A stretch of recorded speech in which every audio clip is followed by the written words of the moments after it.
good, y'all? Welcome back to the podcast. Hi, everybody. We got Laura and Breezy Cuts here.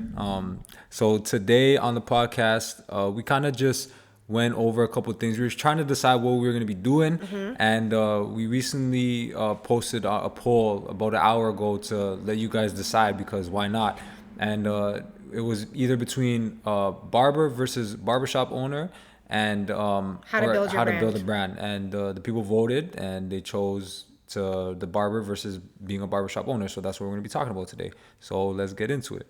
So, I don't think people realize how different it is to be a barber versus Being a barbershop owner. No, they don't. They really don't. A lot of barbers have the persona that the ultimate goal is to be a barbershop owner, and that, when you own a barbershop, you're going to make millions, you're going to be financially free, you're going to be stress free, and it can be that way, but it can also go downhill very quickly. So the perception of that, it could really screw with your mind. Yeah.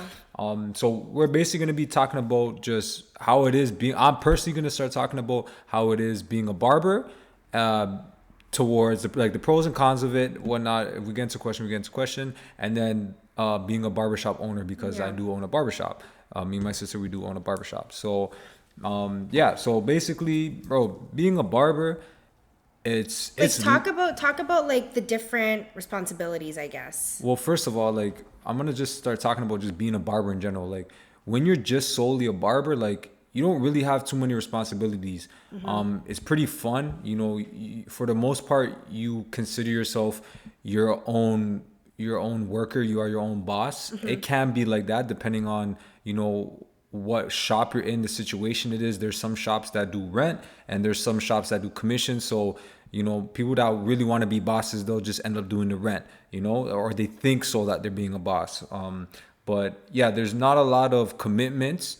For the most part, you're not really tied down to anything. You don't have to pay for a big space. You're either paying for your chair or your commission. So that's one good thing, is that there's really no commitment towards it.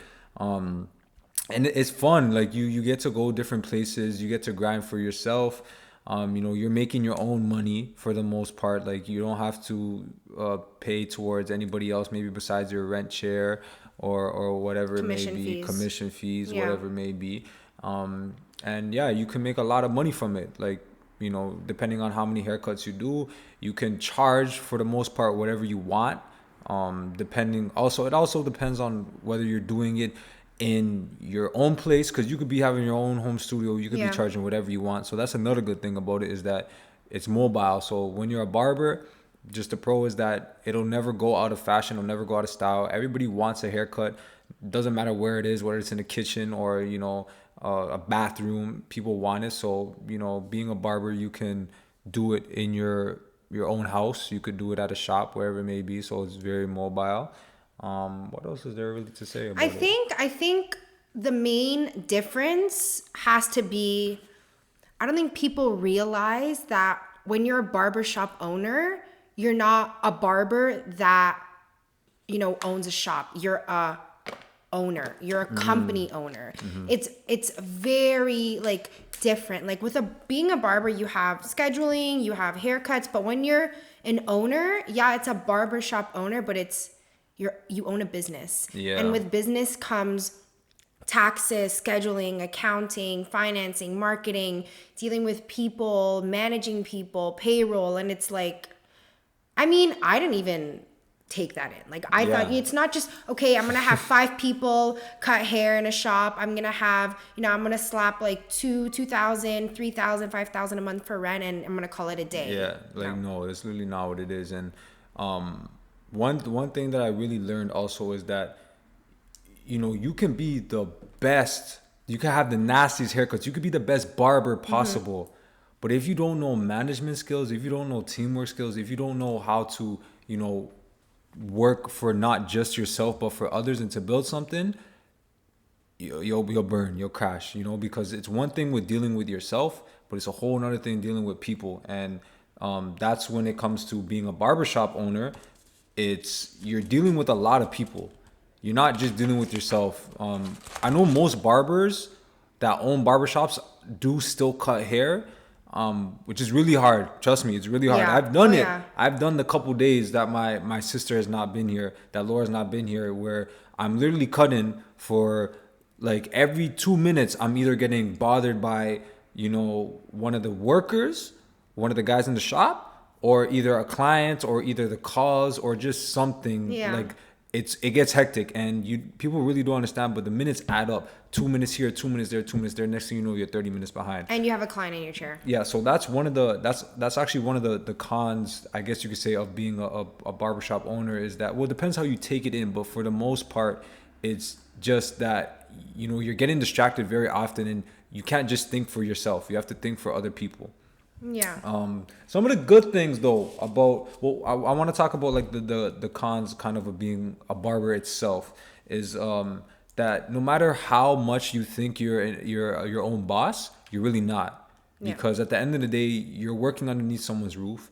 Regardless if you're commission or rent, you still have to pay somebody. But this is a barber in a shop. It is a barber in a shop. Not in your own studio. If you're in your There's own a studio, difference. okay. If you're in your own studio, you're a boss. I guess you could say you're a boss, But if we're talking about either being in a shop where it's rent or commission, for the people that do rent and think that they're their own boss, you're not. You're still paying the shop owner, Like you, for some extent, you do think you are, but you're really not. You still have to follow their rules. You still got to follow their rules, right? You still got to follow the rules. If it fits with you, if it doesn't, whatever. Yeah.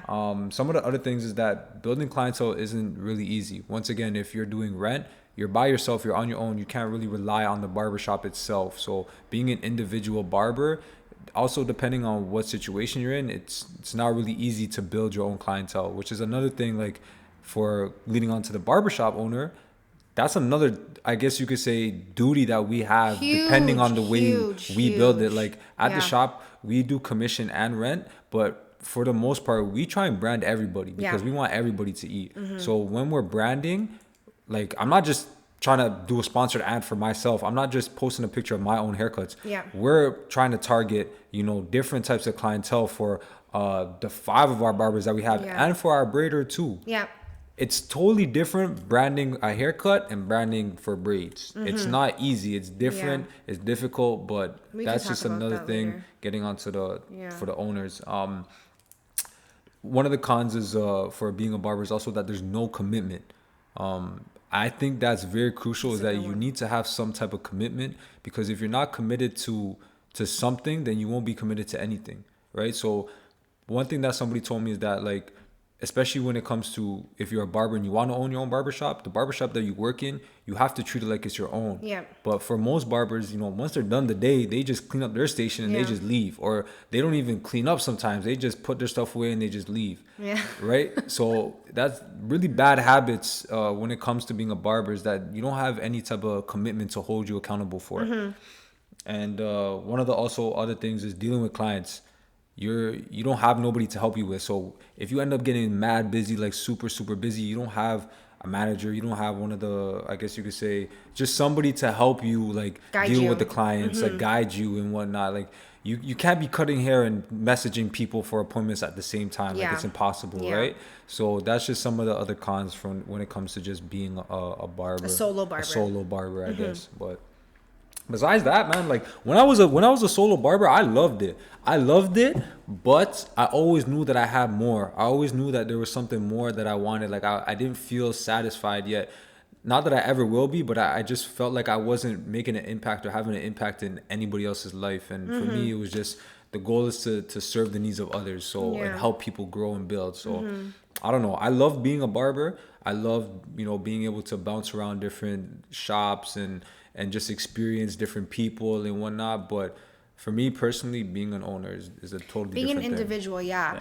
I think focusing on just like transitioning from like a barber to an owner, I don't think that people, like we said, realize the difference. Like when you're a barber, it's you focus on yourself, you focus on one's scheduling just yourself, might having to pay rent, might not having to pay rent, dealing with just you. When you're an owner, it's like, I saw this happen to Carlos. It is extremely, extremely, extremely difficult to cut and be an owner. You kind of have to choose one. My sister used to take videos of me. Like, yo, it was bad. She used to take videos of me at the beginning of like in my haircuts, and like I always talked about how you have to service your client. You have to make sure they're getting their like treated like royalty and stuff, you know, like you're focusing on them. And I wasn't doing what I was preaching. She showed me videos of like every 2 minutes, literally like one of the barbers asked me for help, clients coming in asking, talking, and like I was just like, what am I doing? Yeah. Like this is not structured. This is not how you're supposed to run things, Yeah. you know? So Yeah, I was like, I would like record him and I would tell him, and he's like, no, I'm good. I'm like, you have to decide if when you're here, are you gonna give the responsibility to me and focus on your clients? Because being a barber, you're so focused on your clients, right? Like there's so many barbers and they come back to you for your cuts, number one, and how you interact with them, right? as much as I am an owner, I am a barber at heart. I still cut hair every single day. So that's still my job. I'm still a barber. I make money as a barber.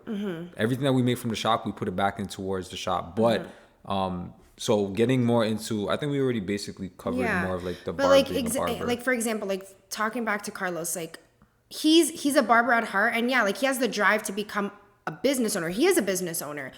But I think we both didn't realize the difference, that like huge difference. Like there's one barbershop that we know, and like a lot of owners cut and manage.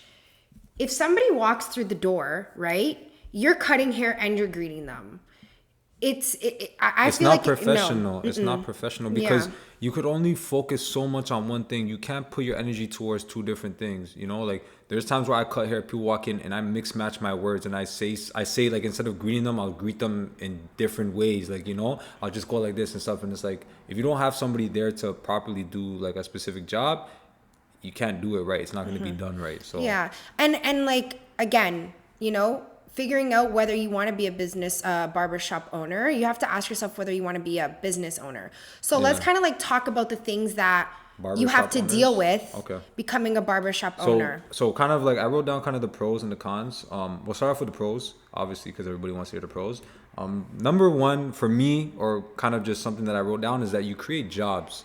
So you create opportunities for people in your community. You create life, you create a culture, you create something, and you give people like just a purpose, So every time that people walk into the shop, all the barbers that walk into the shop, like, I don't even understand. It's a feeling that I can't even express, but just me having this place up, knowing that they're coming here and they're being able to feed their family with this, like, it brings me so much happiness to my heart. So that's one thing, is that you get to create jobs for people. And getting to create an environment, bro. The barbershop is the hub of the community. Everybody comes in the shop. Everyone's talking. You're chatting about what happened, who you went out with, the drama between your mom and your sister. Like, you know what I'm saying? So I mean, I like it, and I'm like a girl, so I feel like it's a different environment. But I love it. Like, I come here and I listen to everybody's conversations. I'm just like, like, it's cool. Being in the barbershop is an environment that I can't replicate this anywhere else. Right. So that's another good thing, is that you get to create an amazing environment. Bro, you can make some good money. Like that's another thing. You make some good money depending on how you run the barbershop. Obviously, it's always about reinvesting it back into your business. But being smart, not always looking at how can I feed my pocket, but how can I feed everyone's pocket? Because this is something that you told me, but the barbershop is its own person. It's its own person. So this is one thing that my sister has explained to me over and over again, is that the barbershop is its own human being. It needs to be fed. It needs to be paid. It needs to be maintained. That's like number one. I remember, like, obviously Carlos invested money. We both invested money. I invested time. And we own a corporation, so legally it's an entity, but think about it. If, like, he always used to be like, yeah, like, I'll do this, I'll provide this, I'll do this. And it's like, it's not his money. It's not my money. The business's money. So, I mean, I, like, for the first, like, 3-4 months, I didn't really take anything. So it was like my money, basically. And I was like, no. And like, you are giving somebody the business's money, not your money. If you want to give it to them, give them out of pocket. So when you own a business, you own like a child, right? So are you going to say, I'm going to take my child's money to give it to this person? Like, no. Like, because that's what I was doing. Like, I'm a very kind-hearted guy. Yeah. I would give so many opportunities. If people didn't have some things, I'd be like, you know what, don't worry. Like, I would just try any way to just give people like the benefit of the doubt and help them out. But like I said, major thing. Once my sister really just told me that the barbershop is its own human being. You have to feed it. You have to pay for it. You got to make sure it's well maintained. Because at the end of the day, revenue. it's not getting revenue. At the end of the day, it's not gonna feed itself. It's not gonna pay itself. You have to make sure that it's being paid for. You got to make sure that it's staying up, because everything that you build, it doesn't just fall from the tree, you know. So, yeah, for the most part, yeah, that's good money. Yeah, you could make some good money from it. Another pro is that obviously once you build it to not necessarily the level that you want it to, but once you build it to a certain level, you start to get more freedom. Yeah. Right? At the beginning, you're grinding, you're putting in hard work, but it comes to a point where you build the structure to the point where you don't have to be there, and it still runs like you're still there.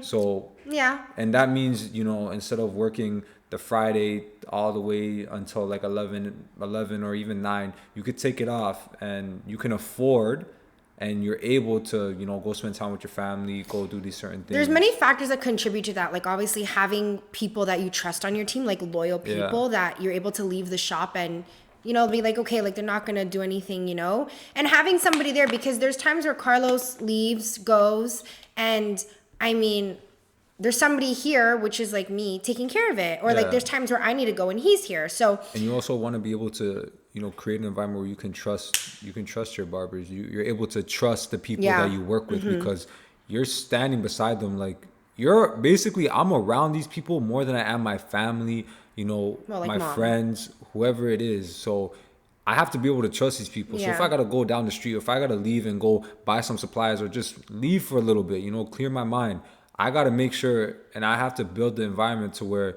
they're able to take care and like run the place a little bit. I guess you can say, basically. So, that's some of the pros to being owner. What are the cons? I know there's a lot more, but these are just some things I literally just wrote down, quickly jot noted. Some of the cons. First con, and this was the hardest thing for me. I've always been a good people's person. I've always been somebody that can, you know, maneuver and handle certain situations. But for me, the hardest thing was managing people. Because the main thing with people is that every single person is different.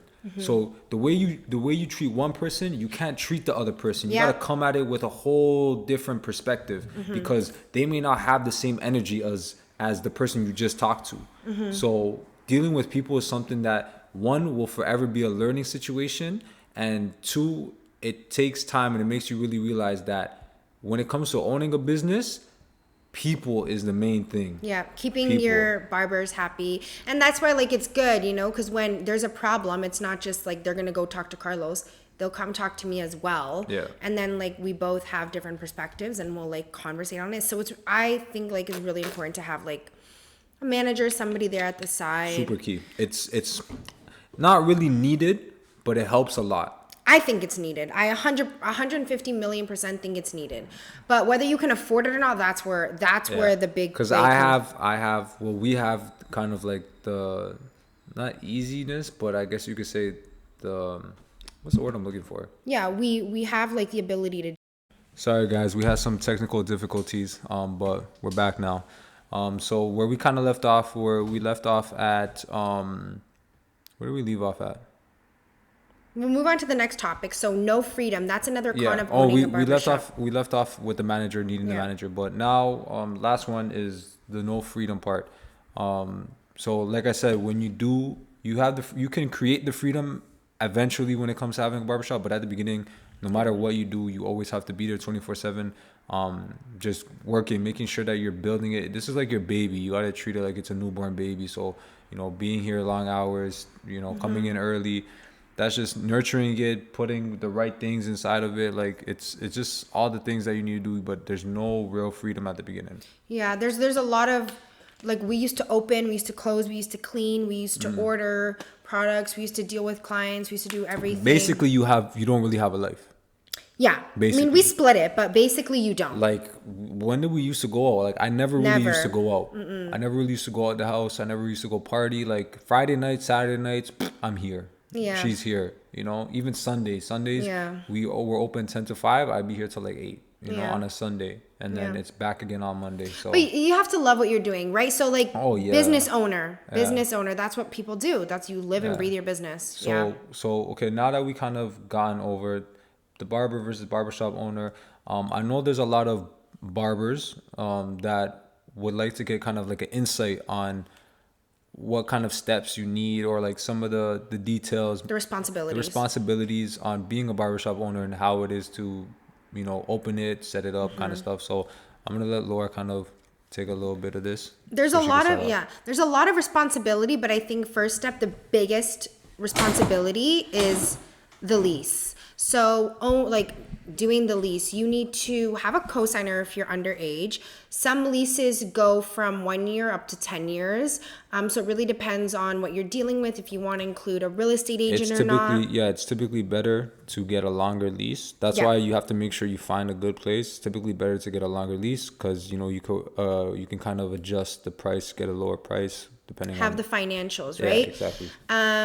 So having a good spot, you know, being okay. I think being okay with the landlord is good, because some landlords are a pain in the ass. Yeah. Ours, you know, we love Enzo. He's an amazing person. Shout out to you, Enzo. Yeah, but you know, we've heard some like crazy stories where landlords are just insane, and you don't want to have that relationship, because you're dealing with them for like over a year. Like you me know? personally, I'd rather have a good relationship with them. Like, I'm not a person that likes to do like paper signing stuff. Like, I know now you have to do Yeah. that to protect yourself. Yeah. But for me, I'm more like, I like to Handshake. agree, like look a person in the eyes and say, you know, if I do something, if we're doing this, we're doing this. So Yeah. that's kind of the relationship we have with Our our landlord. landlord, which is, I like that a Yeah. lot. So Next would be like construction, depending on the state of your barbershop. So we had to include floors, we had to add a couple walls, we had to do painting.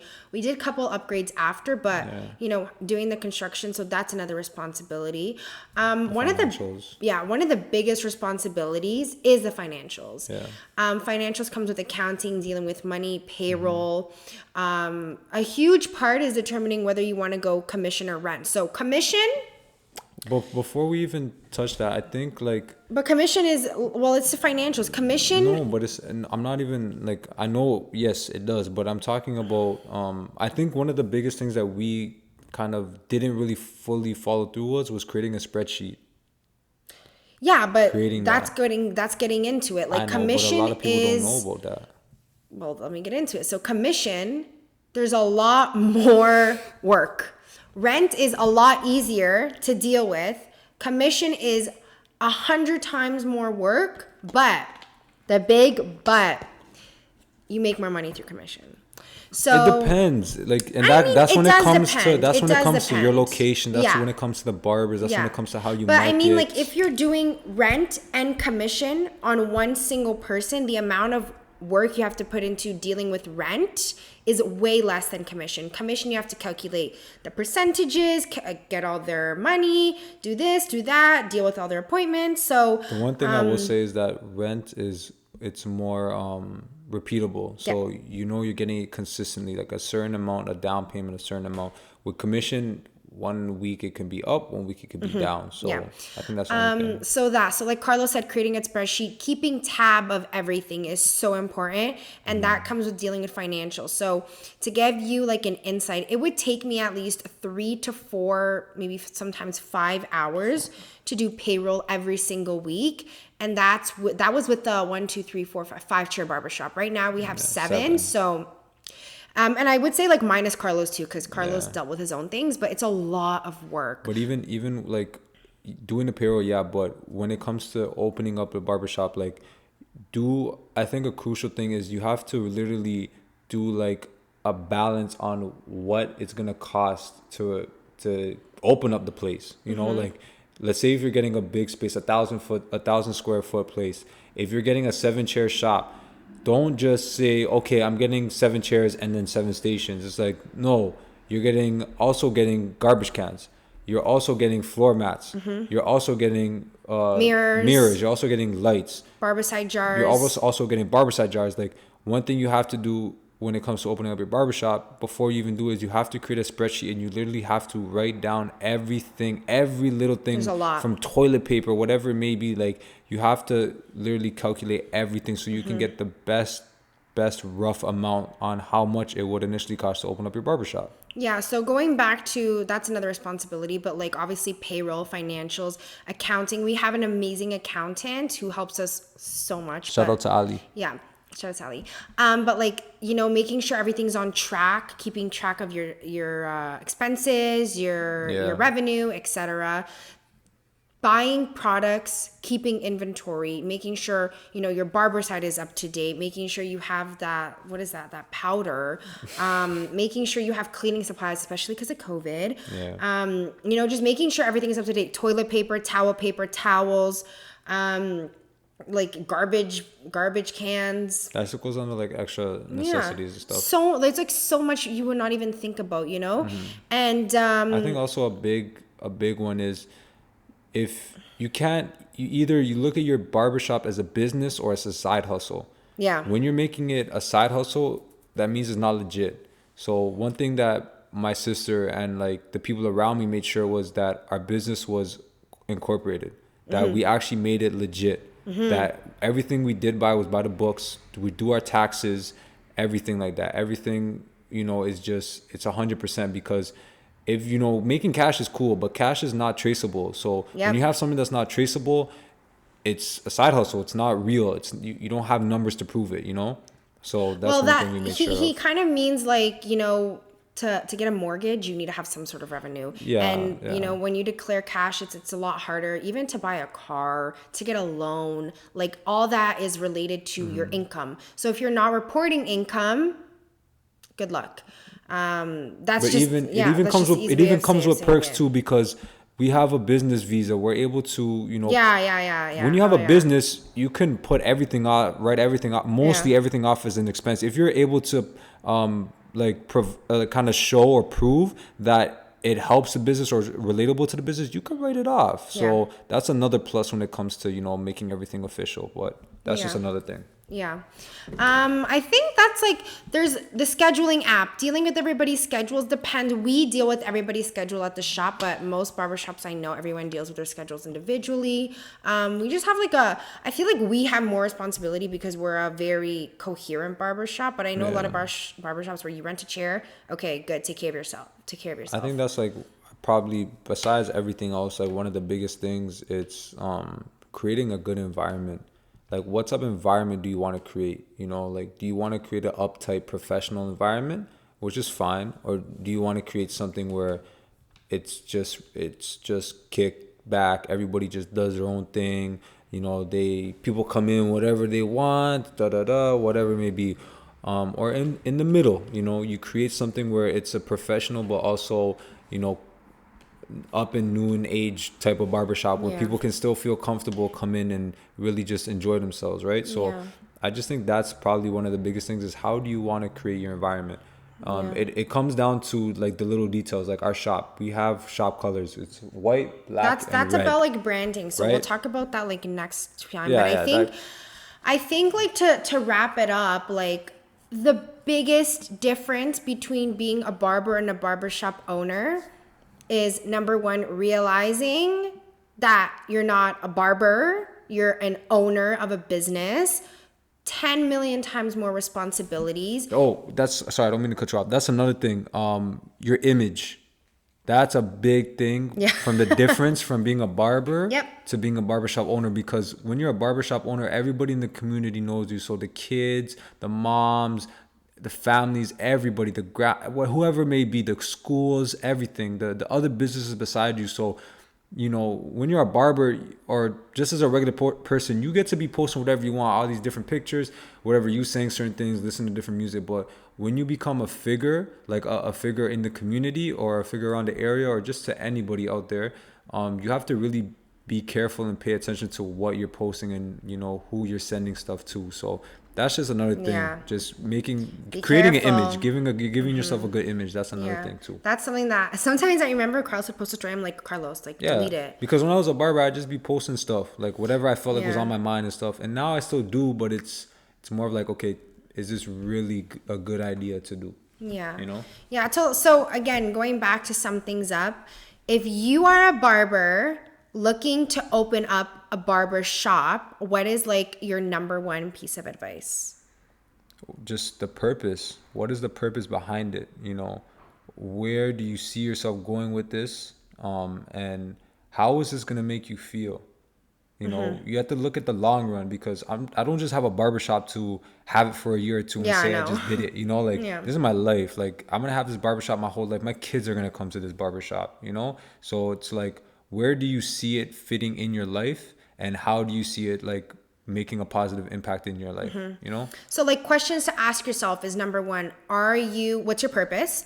Number two, are you able to handle responsibility? Responsibility is huge. Number three, are you able to do it alone? Because if you can't do it alone, you need to find somebody else. Do not open up a barbershop if you're not ready to do it alone, knowing that you're not ready to do it alone. Yeah. You know, it's a lot of responsibility. Because like I said, no one's going to stand beside you if they don't have anything invested. You have to look at it like, this is yours. Yes, people are involved in it and they love it, but this is yours. If, like, for instance, COVID came, you know, as much as everybody in the shop loves us and whatnot, we're here. Like, they don't have to pay for the rent. We have to pay for the rent.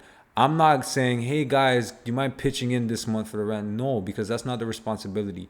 So like she said, like Laura said, to top it off, are you, at the end of the day, if everybody leaves, are you going to be standing here? Are you going to be willing to stand here by yourself? Yeah, responsibility. You know, I think that's the number one. Are you ready to kind of transition from being a full-time barber to not even a part-time barber, like an occasional barber? You know, if you don't have somebody, because Carlos is still able to be a barber because I'm running the shop.